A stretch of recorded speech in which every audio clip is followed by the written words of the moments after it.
你的活该！我就在这里学习，小公主竟然抓我！史家军一是不对的，他不抓你，抓谁？王建元，我太重小公主了，她抓人，你就把她管过来。小公主非常懂事的，不用管 ，Let's go！ 小公主被阿云关回来了，迟早会出大问题的。娃娃，你怎么哭了呀？小公主又把我咬伤了。说了小公主不学习，你非得学习，大不了你养谁啊？王建元，你要是再不管好小公主，我要把你扔了。小公主是我的家人，你们谁能允许她？阿元，我知道小公主是你的家人，但是你也不能纵容她咬人呐。她咬得很温柔的，没事的。哥已经被咬了2次了，你这样会让她产生心理阴影的。她都10岁了，哪有那么脆弱？娃娃，你在这里干嘛？怎么不走啊？我害怕小公主，不敢过去。你们在干嘛？走，想跟着我们去玩。完了，娃娃，你多吃点儿。走，想跟着我们去吃饭。我知道，我先走了。娃娃，妈妈，你给我帮忙！怎么了呀？你快点帮忙，快点！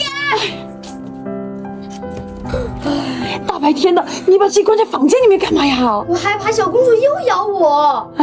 这样下去也不是办法呀，要不我把小公主送走吧。要是把小公主送走，阿云肯定会非常的伤心的。其实只要把小公主管好、训练好就行了，这样子小公主就不会咬人了。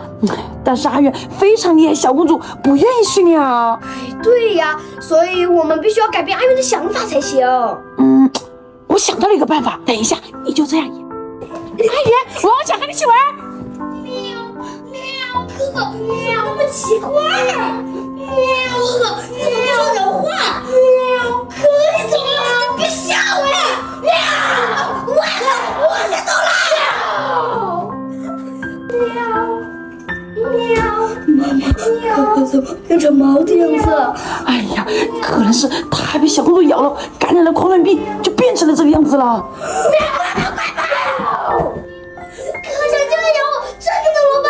这次我可以带她去治疗，但是我担心以后的问题。有什么问题啊？万一以后小公主又咬娃娃，娃娃又感染狂犬病，情况就会变得更严重。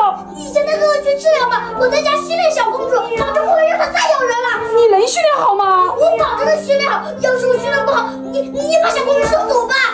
立正，今天你咬了哥哥，我要惩罚你。立正，站2分钟，不要动。小公主，你以后不能咬人啦。握手，真棒！妈妈，你让我装狂犬病的办法果然有用。阿云天天都在训小公主。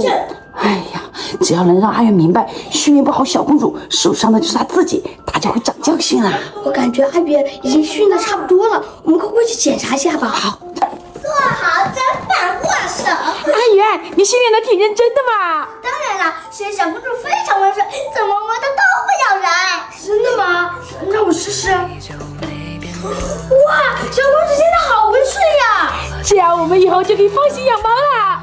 对不起，这要是我没管好小公主，让你感染了狂犬病。没关系，我现在已经好了，只要你以后管好小公主就行了。好的，你放心。